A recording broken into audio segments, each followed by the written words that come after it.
જીવનમાં દુઃખ ના આવે ને હનુમાનજી તમને આશીર્વાદ આપે અને ગમે તેવું વિઘ્ન આવતું હોય ટળી જાય ને, જો એવા રાજી કરવા હોય ને હનુમાનજી ના, તો કાળી ચૌદસે રાત્રે 11 વાગે, કેટલા વાગે? કાળી ચૌદસે રાત્રે 11 વાગે ઘણાના ઘરે હનુમાનજી પૂજાતા હોય ને, ઘણાના ઘરે ગામડે તમે જજો તો હનુમાનજી પૂજાય છે, હનુમાનજીના નિવેદ્ય થાય છે, હનુમાનજીની આરતીઓ થાય છે.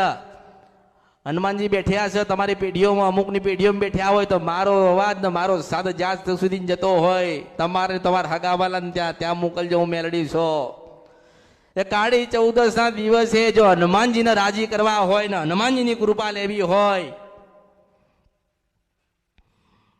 અને હનુમાનજીને તમારે જાગૃત કરવા હોય કે હનુમાનજીની પાસે તમારે કોઈક નાના મોટા અટકેલા કામ પૂર્ણ કરાવવા હોય અને આખી જિંદગી તમારા જીવનમાં દુઃખ ના આવે ને હનુમાનજી તમને આશીર્વાદ આપે અને ગમે તેવું વિઘ્ન આવતું હોય ટળી જાય ને, જો એવા રાજી કરવા હોય ને હનુમાનજીના, તો કાળી ચૌદસે રાત્રે 11 વાગે, કેટલા વાગે?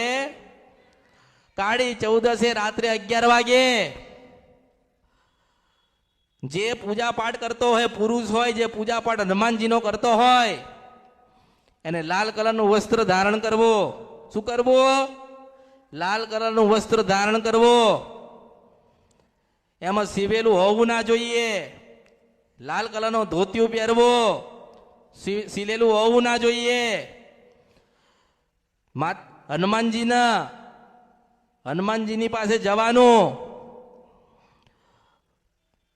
500 ગ્રામ રોટલી બનાવે ને, રોટલી લોટ આવે ને, ઘઉંની 500 ગ્રામ લોટની રોટલી બનાવવાની. 500 ગ્રામ કેટલી? હનુમાનજીને રાજી કરવાનો પ્રયત્ન બતાવું છું, હનુમાનજીની પાસે કૃપા લેવાનો પ્રયત્ન બતાવું છું. કરવું ન કરવું તમારા હાથમાં છે. જે કરશે એના હનુમાનજી દર્શન આવશે, હું નારાયણની સાક્ષીએ મેળડી આશીર્વાદ આપું છું. 500 ગ્રામ ઘઉંની રોટલી બનાવવાની, મીઠું નાખવાનું નહીં. 500 ગ્રામ ઘઉંની રોટલી બનાવવાની, મીઠું નાખવાનું નહીં. મીઠાની જગ્યાએ શું નાખવાનું? ગોળ નાખવાનો. શું નાખવાનું? તો કે ઘી નાખવાનું. 500 ગ્રામ રોટલી બનાવીને પછી એનું ચૂરમું કરવાનું. રાત્રે 11 વાગે એટલે ધૂપ કરવાનો. હાથમાં થોડો મલીદો રાખવાનો. હનુમાનજીને પ્રાર્થના કરવાની કે દાદા, અમે તમને વર્ષે જે નિવેદ આલતા હોય પણ આજે કંઈક તમને વિશેષ આલીએ છે, કંઈક નવું આપીએ છે અને કંઈક સારું આલીએ છે. ભાવથી આલીએ છે, ભજનથી આલીએ છે, આત્માથી આલીએ છે ને પરમાત્માના રૂપમાં આલીએ છે. તમે રાજી થઈને અમે જે કંઈ આપીએ તમે દાદા રાજી થાવ. 11 વખત મહાદેવનું નામ લેવાનું. કેટલી વખત? શંકર ભગવાનનું 11 વખત નામ લેવાનું. 11 વખત ભગવાન રામનું નામ લેવાનું અને 11 વખત હનુમાનજીનું નામ લેવાનું ને 12મી વખત નામ લઈને જે નિવેદ હોય એ હનુમાનજીને અર્પણ કરવું.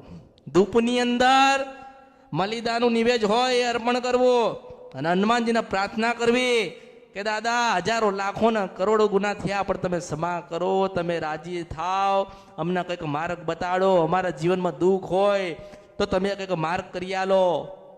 અમારા વડીલો, અમારા પૂર્વજો કે અમારા દાદાથી કે અમારાથી કંઈ ખોટું થયું હોય ને તમે રિહાયેલા હોય, તમે રાજી થાવ. આ કાળી ચૌદસે આટલો પ્રયત્ન કરો. કાળી ચૌદસે આટલો પ્રયત્ન કરો, આટલું નિવેદ આપો અને રાજી કરો. દાદાને એટલું કહો, કદાચ કુળદેવીનો કોઈ ગુનો થયો હોય તો દાદા ક્ષમા કરાવજો. અમારી કુળદેવી નારાજ હોય તમે મનાવજો. દાદા, તમે તો હનુમાનજી છો, અમારા પૂર્વજોમાં પૂજાતા આવ્યા છો ને અમે તમને પૂજીએ છીએ, તો દાદા તમે રાજી થાવ અને હજારો લાખો ને કરોડો ગુના માફ કરીને અમને સતનો માર્ગ બતાડો. તો હે હનુમાનજી દાદા, અમે તો તમને શું હાલવાના, પણ આ ફૂલની પાંખડી આલી અમે તમારા ને તમે અમારા છો. દાદાને પ્રાર્થના કરીને આટલું નિવેદ આલજો. દાદો ખૂબ રાજી થાય, ખૂબ રાજી થાય. હું મેલડી છું દાદો. હનુમાનજી મહારાજ તમારા ખૂબ રાજી થાય ને ખૂબ આશીર્વાદ આલે અને બરોબર 21 દિવસ થાય એટલે તમને હનુમાનજી દર્શન આલે. હું મેલડી છું. હનુમાનજી તમને દર્શન આલે એટલે દર અમાસે જો તમને એવો ભાવ થાય કે અમારા હનુમાનજીને રાજી કરવા છે, તો હનુમાનજીના દર અમાસે આટલું આલજો હનુમાનજીને, એ ખૂબ રાજી થશે. જો તમારી કુળદેવીને કોઈ ગુનો થયો હશે, ભૂલ થઈ હશે, અને તમારી કુળદેવી એ કદાચ નહીં બોલતી હોય ને, તો હનુમાનજી બોલતી કરશે, હું મેરડી છું.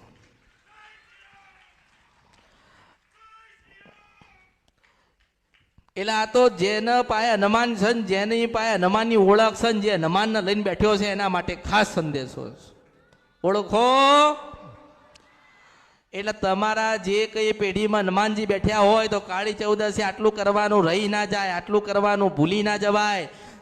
તમે જેટલું કરશો, મેં તમને શું કીધું કે તમે આટલું કરો ને તમને હનુમાનજી સપનામાં આવે એટલે માનજો કે અમૃતની મેરડી તમને સાચું ભગવાનના ઘેર બતાવવા આવી હતી. અને મેં શું કીધું કે બતાવ તો બધું બતાવ, પણ પ્રમાણ આપું ને તો જ માનજો કે અમૃતની મેરડી ગાતી હતી આટલા વાગે. એટલે હનુમાનજી તમારી પેઢીમાં પૂજાતા હોય તો આટલું કરવાનું રહી ના જાય, યાદ રાખજો. મેં કીધું એ પ્રમાણે એટલા વાગે એટલે એવું પહેરીને, એવું બનાવીને અને એવા શબ્દો બોલીને તમારા દાદાને રાજી કરજો.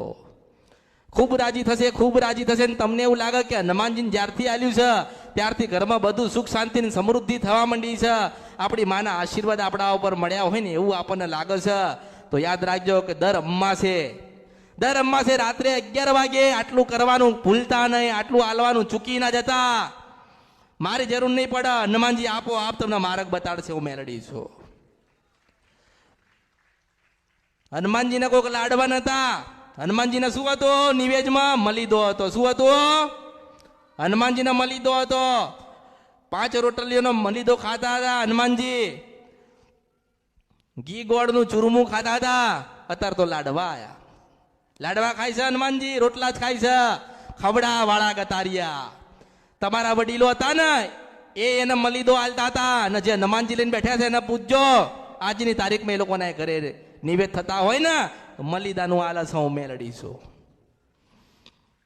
એટલે ગમે તે કંઈક થાય, ગમે તે કઈ ઉપરથી નીચે પડે લોકો, પણ આટલું કરવાનું ભૂલી ના જતા. હનુમાનજીના ભાવિકો માટે ખાસ સંદેશો ગણો તોય, એ હનુમાનજી બોલાવડાવે છે તોય, હનુમાનજી કહેતા હોય તોય કે મારા અમુક ભાવિકો એવા છે જે મને લઈને બેઠ્યા છે, તો આટલું કહો. તો મેં કીધું ભગવાન બોલાવે ને બોલવાનું, નહીં બોલાવે તોય બોલીશું. ઓળખો. એટલે હનુમાનજીને પ્રેમ કરતા હોય ને, હનુમાનજીને માનતા હોય ને, હનુમાન કરતા હોય ને, હનુમાનના હૃદયમાં રાખતા હોય, જેમ રામને રાખ્યા હતા એમ તમે હનુમાનને રાખતા હોય, તો યાદ રાખજો હનુમાનજી તમને કોઈ દાડો દુઃખી નહીં થવા દે. હનુમાનજી તમારા ઘરમાં સુખ શાંતિ ને સમૃદ્ધિ નહીં કૂટવા દે. અને જ્યારે વિઘ્ન આવવાનું છે ને, તારા પાછો ગદાલીનું ભોરે ને, એવા હનુમાનજી તમારી પેઢીમાં બેઠ્યા છે. ઓળખો ને તો જ ઓળખાય. ભૂતને ના આવવા દે, પલિતને ના આવવા દે, ચૂડેલ કે ચામઠી કે પેલી વાદળીને ના આવવા દે. હનુમાનજી ઉભા હોય ત્યાં કોઈ ના આવે, કોઈ ના આવે, કોઈ ના આવે. પણ તમે હનુમાનજીની ના સેવા કરી હોય, હનુમાનજીને યાદ ના કર્યા હોય ને, હનુમાનજીને ના ભક્તિ કરી હોય ને, હનુમાનજીના કીધે જ ના રહ્યા હોય, તો શું કરશે હનુમાનજી? હનુમાનજી બેહી રહેશે કે જાઓ, તમે મારા થતા નથી, તમે મારા કીધામ નથી, એટલે જાઓ, દુઃખ આવે સુખ ભોગવી લો. પણ આપણે કદાચ રાત્રે 11 વાગે કાળી ચૌદસે મલીદો જમાડ્યો હોય, 11 વાગે જમાડો ને 12 વાગે પાછા આવીને દરવાજે ઉભા રહે ને, એ હનુમાનજી હજુ બેઠ્યા છે, હું મેરડી છું. ઓળખો.